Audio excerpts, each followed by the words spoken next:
What's going on, YouTube Fragrance family? Welcome to the precursor of both my top 20 lists for winter 2018/19, niche and designer, of course. So I'm going to give you 40 bottles, my 40 favorite for winter. This winter, we're still, holy crap, we're getting like a record snowfall here in Canada. Like, I'm telling you right now, it's probably as tall as me, my snowbank. So it's pretty bad. But this video, I've always wanted to have these videos built into my channel, and I think this is going to be one of them.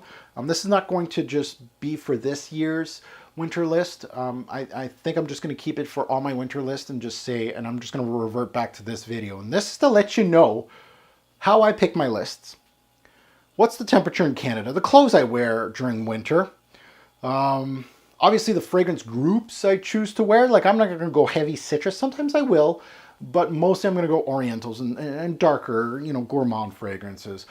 So you'll know what kind of groups I look into, of course, during certain seasons. So let's get into this, as I'm going to give you a very good grasp of what I'm working with and how I build my lists. Let's go.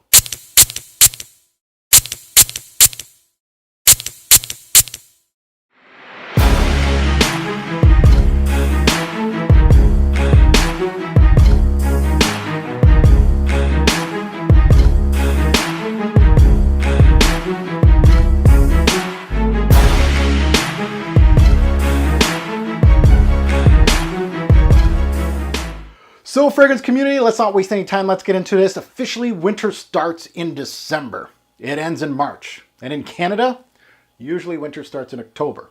And it ends in June. Serious. So what does winter feel like? What does it look like in Canada? Well, you don't want to know, especially when you're in a warmer climate. The temperature is, so winter here, very cold.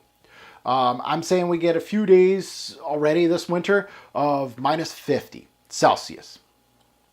Let me repeat that.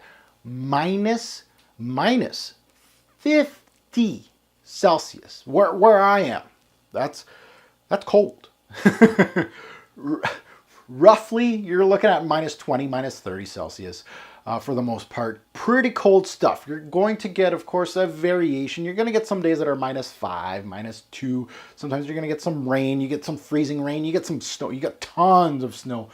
Lots of snow. That is our winter. Lots and lots. Fun fact, it's super cold, like -40. It actually doesn't snow at all. It's just damn cold. So a snowy day is usually a nice day in winter for us. We get a good mishmash of freezing rain too that goes with the snow. So our roads are bad. Driving is hell around here. So the clothes that I wear, layers and layers. I'll show you a couple pictures of what a man would be wearing. Obviously toques, you gotta wear toque, very thick winter coat. You're not going out to look sexy as hell, but layers do work.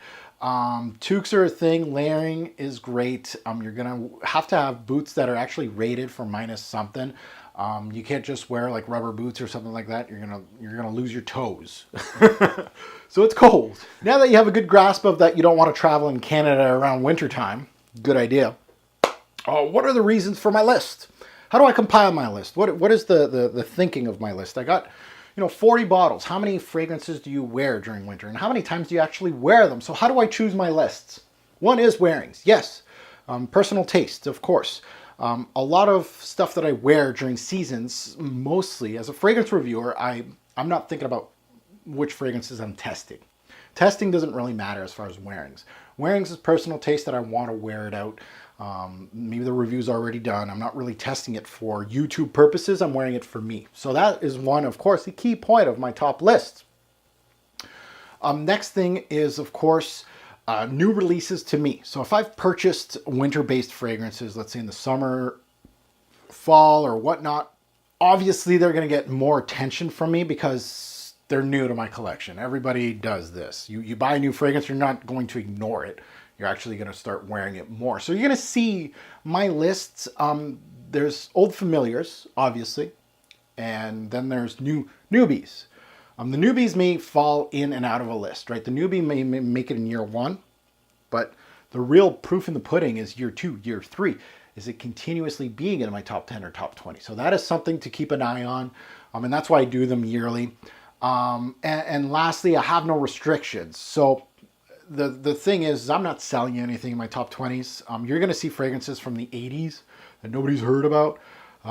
Classics from the 90s. Winter, I can think of one already. Amen. I have no shame to put Amen as my number one. That's my personal taste, my wearings, and I absolutely love that fragrance. I'm not trying to sell you Amen. I don't need to. So you're not going to see all 2018, 2019 releases. So you can go, there's going to be discontinued fragrances. That's how my lists are. That's how I am. I'm not trying to sell you Sephora stuff. You go on your own journey. So there's going to be scents from 80s, 90s, discontinued stuff. Some stuff that is new, obviously. I have interest in them. So there is a lot of mishmash in regards to how I tally up my list. Now, my best fragrance groups to choose from for winter: Orientals, Woods, Spices. Move away from citruses, aquatics, aromatics. Best words to look out for when you're looking at a fragrance reviewer like moi that doesn't say seasons. You're looking for keywords like warm, comforting, dark, syrupy, gourmand, foodie, woody, resinous, things like that. Best notes: we got vanilla, cedarwood, oud, sandalwood, cinnamon, cardamom, pine, leather, tobacco, tonka bean.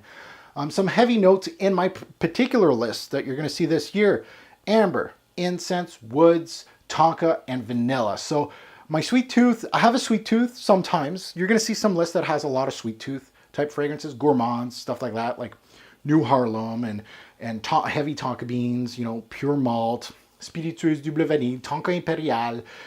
And then you're going to see the other side of me, which likes heavy woods and incense, Jubilation 25, the Amouage family, case in point.